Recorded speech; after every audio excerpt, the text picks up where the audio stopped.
Welcome to the Colorado Real Estate Leaders Podcast, brought to you by Trailstone Insurance Group, bringing you interviews with Colorado's best real estate and mortgage professionals, empowering you to understand the current trends in the housing market so you can make the American dream your reality. Enjoy today's episode. Well, it's a great day in Colorado, and welcome to the Colorado Real Estate Leaders Podcast. Today, we have with us Eric Fritzke, who's president and commercial broker with the Trinity team at Keller Williams. Eric, welcome to the program. Thank you, Mike.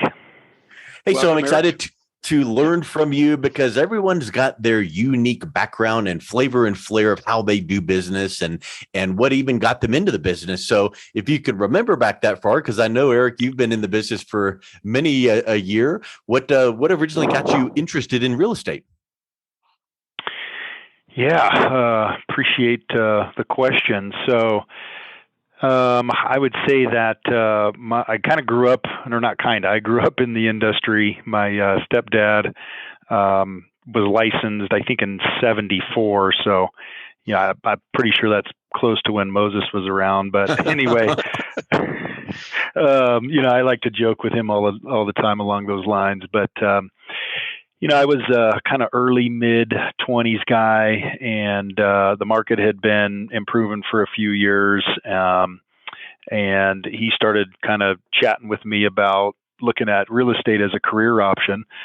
And so the timing for me was good coming out of a previous career that I'd been in for a little while and decided I didn't want to go that direction. And so started taking classes in 96 and got licensed in 97 and joined Gordon in real estate.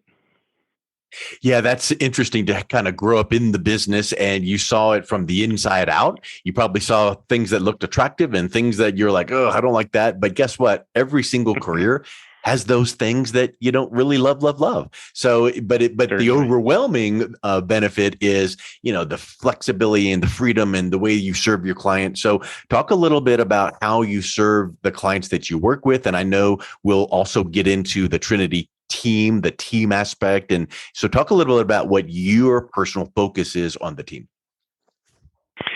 Yeah, so I have the privilege of kind of running the day-to-day operations and helping, move the business forward as a whole. So in addition to the commercial real estate that we specialize in and have other team members and what I do, we also have property management and residential sales as well. So I run kind of, like I said, the whole Trinity team business under the Keller Williams umbrella.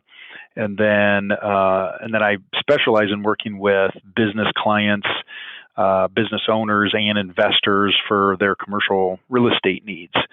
And that typically looks like a business owner has some kind of pain point or problem around their location. So either they're growing and their current location is too small. Maybe they're downsizing, as I'm sure you guys can appreciate a number of office users in our world today. Some of them are downsizing for different reasons. And so we look at, helping them solve those problems. You mentioned, like business owners might want to move. It makes me think of probably because the landlord increased the rent. And I know that here in where I'm at, just in about West Arvada, there's a Starbucks that literally moved across the street because of that same reason. So when you work with business owners, if their landlord is raising rent, maybe that's the time that they talk to you about, buying a building, because there's a lot of benefits to buying the building rather than just finding another place to lease. Absolutely. Yeah. When we're going through our consultation process, that's one of the questions I ask is, A, do they have the ability to purchase? Because there's so many advantages from that aspect. And we can even run a lease versus own analysis for them, kind of showing them, the pros and cons. Because there still are some pros to leasing for, certain types of businesses. But most of the time, if a business has the ability to purchase and it makes sense with what their criteria is, then we definitely want to look at that option. And is that something where, like if you think about buying an investment property, you could buy a duplex and live in one side and rent the other. What kind of opportunities are there in the commercial side for a business owner? Would there ever be a time where you would buy a facility that's bigger than what you need, knowing that you're going to sublease some out or kind of defray some of the expense, or is that part of the end goal that you work through with your clients? Yeah, that certainly can be one of the options. Some businesses that works well to share space and be in a multi-tenant situation within a building. Others just need to be in a freestanding scenario. But it's interesting that you bring that up, Mike. I've got two different clients I'm looking at for some properties right now. One's actually a CrossFit gym, and that's exactly their focus, is a larger property than what they need for their use, and then maybe one or two or three other tenants that help offset their mortgage payment. And then another one is a daycare, same kind of scenario. If we could find something in a multi-tenant where they can occupy 2, 3, 4, 5,000 square feet and have tenants in the rest of the building, those are great scenarios. And then, of course, you would probably want to give them some business consulting advice that would go beyond just real estate, because my mind is spinning with that scenario going, okay, well, if it's a daycare facility, what are some related businesses that would be, you think of like the strip mall concept. So the daycare is in one section. And then now what would parents that are dropping their kids off and picking their kids up, what would they need? Well, let's bring in a, ready to eat meal prep service next door. And let's bring, and same for CrossFit. Let's bring in a, health, GNC kind of a thing. Is that the kind of thing that you see some of your clients thinking of and doing? I think anytime we're looking at locations, we talk about synergies within that location to that exact point. And certainly, if there's a ready-made meal deal next to a daycare, I mean, those can be just, marriages made in heaven, seems so like to a natural speak. fit, yeah. Certainly. So let's talk a little bit more about the team aspect, because I know that's one of the big things that differentiates yourself from the competition, because so many times in the real estate industry, it's like, I'm a realtor and I specialize in maybe buyers and sellers, but they don't really have the full holistic 360-degree approach that you guys do. Yeah, it is pretty nice. And I think Gordon and I found over the years, we were referring out for property management, or we were referring out for these different aspects. And,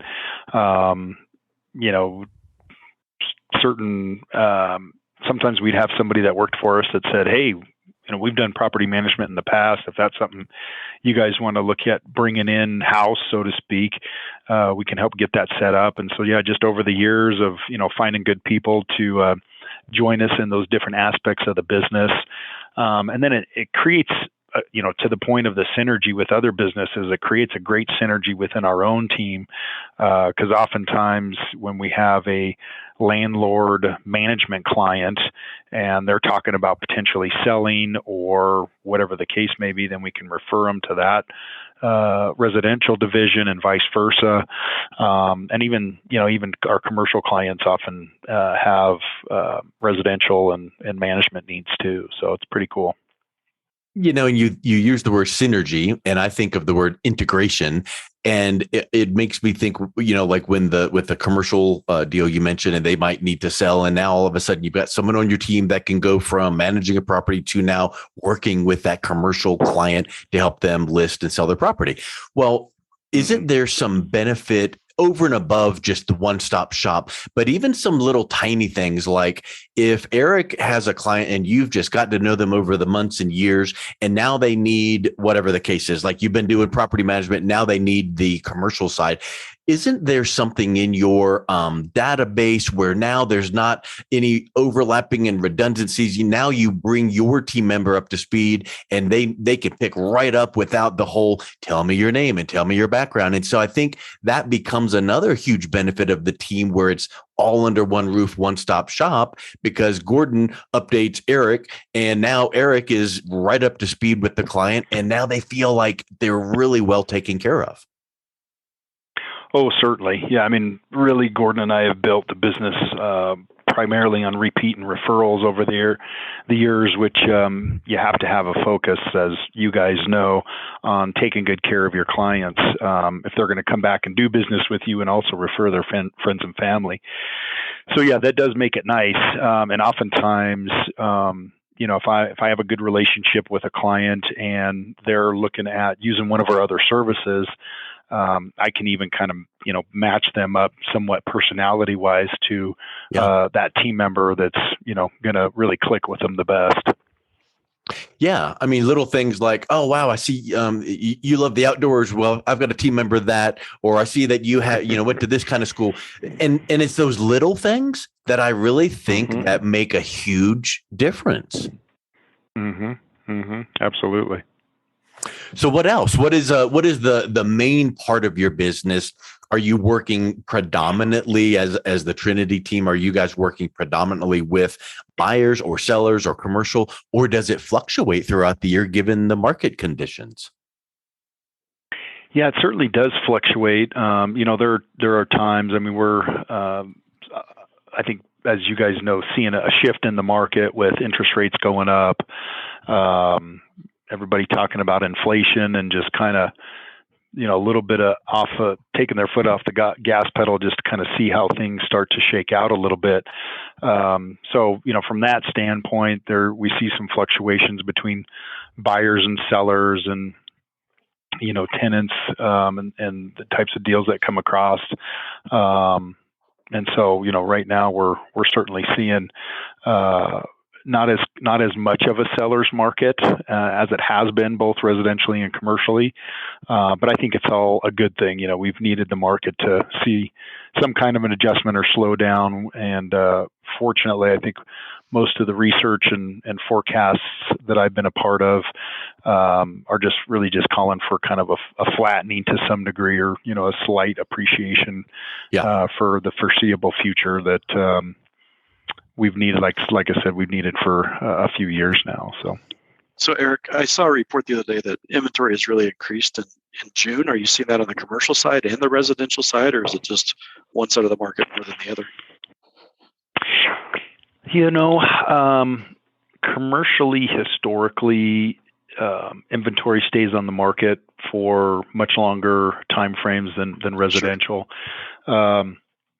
I would say over the last year or two, and probably even a little bit longer than that, even 3 or 4 years, there was inventory shortages from a active listing standpoint in certain sectors of the market that have been really strong, particularly industrial and multifamily.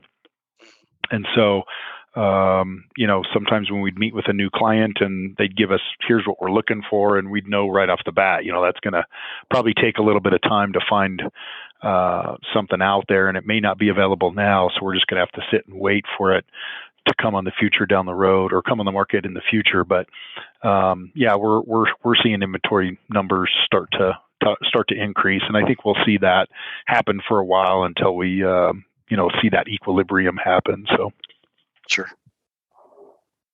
So Eric, like we said a little bit ago, there's always the things you love about a business or the industry and things that you don't really love. If you could wave a magic wand and change anything about the real estate industry, the commercial side or the residential side, what do you think that would be? Ooh, that could be a little bit of a loaded question. I think I would just like to see more agents be committed to a higher level of professionalism. There's real estate is a relatively low barrier of entry. It's not necessarily easy to pass your real estate license, but it's also not hard. And to get in and say you're a real estate agent, it doesn't cost a lot of money. But there's always kind of that 80-20, 90-10 rule, right? Like typically within the first 2 years, 80 or 90% of the brand new agents are no longer agents, or they've put their license on hold, or whatever the case may be. But I think just raising that level of professionalism. Yeah, dedication to the industry, and and I think it also kind of probably gets down to, what are you getting into the industry for? Is it to make a quick buck? Well, that might not be the answer. If it's to serve and give value and develop relationships and long term, now that's the mindset that people should have to then kind of make it in the industry. Because kind of like in the stock market, things are going to go up and down and all around, and volatility is there. Well, same with the real estate industry. You're going to have good days, good months, good years, and up and down. But stay in it for the long haul and do the right things for the right reasons, and things will move in the right direction. Certainly. So then, are you guys, as the Trinity team, are you guys actively recruiting new agents? Is that something where you're looking to bring on people to plug into the residential side or the listing agent side of things? Absolutely. Yeah, we're always looking for good people to bring on, both for really across the board, across the company. But agents are, often, we just had an agent that had to leave the team for just kind of some personal reasons. So it's not always just the fact that they maybe can't make it in the industry or whatever the case may be, but life changes take people in different directions. So we're always recruiting for our residential division, as well as our commercial division, and even right now we're hiring for our property management as our HOA division is growing, as well as our residential and commercial. So do you guys provide what kind of support do you provide the team? Like if an agent is going, hey, I'd like to talk to you about coming on board, what kind, like you're not going to hand them, 30 leads a day and say, go close these leads, but I'm sure that there's some support that you provide to your team. What does that look like? Yeah, certainly. So, there is a level of marketing and lead generation that we do and provide agents. But our mindset is more, we'd rather teach somebody to fish. Yeah. So we do a lot of sales training. I've had the same sales coach for, I think, 7 or 8 years now. He has some really strong systems in training agents and on the sales side. We have admin support from a 9 to 5, 8 to 5, 5 days a week, someone in the office, as well as transaction coordinators that support the agents once they're under contract with a buyer or seller. So just a lot of support systems, tools, CRMs, all of that stuff that just really sets them up for success. All they have to do is focus on going out and generating business and developing those relationships, and there's no reason they can't be successful. I think that's a big piece that a lot of agents don't realize. Because like you said, it might not be the hardest thing in the world to get into the business, but then when you hang your shingle out and it's just you, yourself, and you, boy, you've got to be the transaction coordinator. You've got to answer all the calls. You've got to figure out the sales processes and the CRMs. That's an uphill battle if you don't have that background. And many times people are coming from, into the real estate industry, not from the systems and marketing and sales background. So to be handed that kind of foundation, to know that you've got a transactional coordinator and some systems and sales trainings, that's a big thing to really attract and know that you're setting the stage for success. Yeah, certainly. And, it's not for everyone, and that's okay. We're not looking for everyone. We're just looking for those people that see what the team value provides and, need some accountability. That's the other piece of it, right? We have some expectations and things that we set for these people that, it's working with 1099 salespeople is an interesting dynamic in the business world, because most other salespeople are at least some level of W-2 and, maybe have bonus performance measures and things like that. But all of our agents are 100% 1099. So in a way, from an employee, an employer we can't even really call him an employee, right? Yep. It's hard sometimes when you're not paying somebody a salary or an hourly to hold them to certain standards. But Right. the people that want the accountability and want to be held to those standards are the types of people we're looking for. That's awesome. 1099s, you're definitely looking more for a self-starter and somebody you can lead. And rather than having, the carrot of or the control of being an employer, you got to really persuade. We see that in our agency as well. Yeah, I bet that's very much true. Yep. So Eric, wrap us up with talking a little bit about once the transactions are coming in and the commissions are coming in and the clients are served, what do you guys as a team do to give back and serve the community and give extra value to your clients to help them feel like they are, special and well cared for?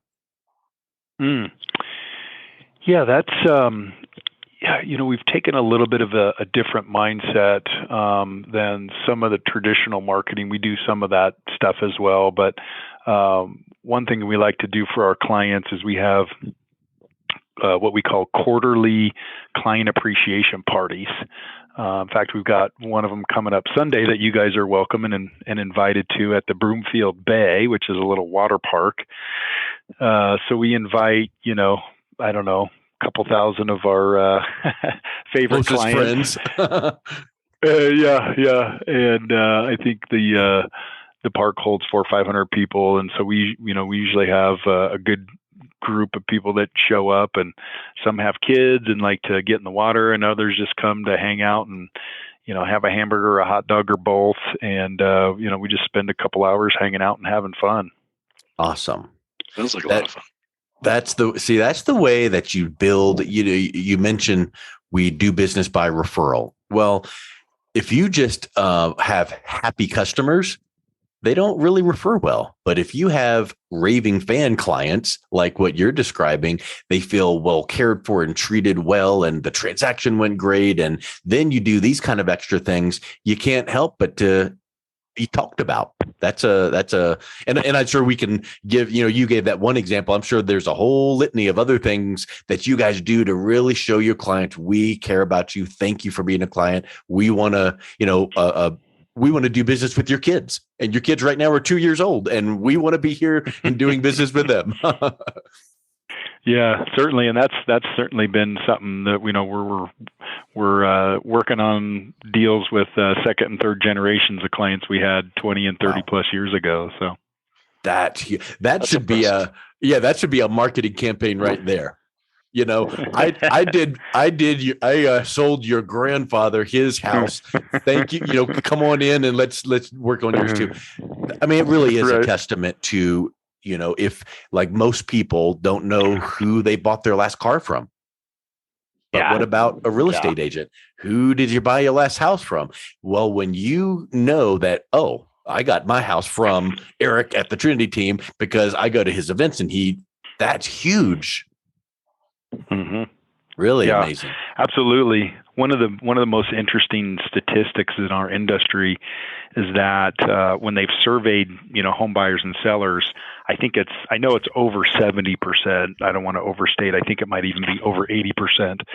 But certainly over 70% of people say that they would work with that same agent again. But I think it's less than 20 actually do, because they forget who that person was. And so whose fault is that, right? Is it the client's fault, or is it the agent's fault? And I would go to say it's the agent's fault. And I heard a statistic very similar to that goes along with that. Every month that you do not stay in touch with and in front of your clients, you lose about 10% of their influence or their recognition or their remembering. Oh man, after 8, 9, 10 months, it's like, who was that again? So it's a big challenge, and it's a big opportunity for the real estate professional to do just normal little regular things. Keep in touch. You know, it might be a text here, a phone call there, an event like you mentioned. It might be, just a variety of things. It doesn't mean you have to. I remember way back in the day. Now, this is who was the guy? Man, it's gonna irk me that I can't remember his name. But it wasn't Joe Stump from By Referral Only. It was someone else, and his name started with a B, like Brian Buffini. Would teach people how to go literally door to door to your clients. And this is wonderful if you have the time to do it. But who's going to go door to door to your clients once a month or once every other month to chit chat and how's it going? I mean, that's hard, but there are ways these days that you can keep in touch with your client base and be top of mind where it's very personal and it's easy to do. Yeah, in fact, Brian was one of my original mentors. My second year in the business, and that's really where a lot of the things that we do today come from his trainings. Yeah.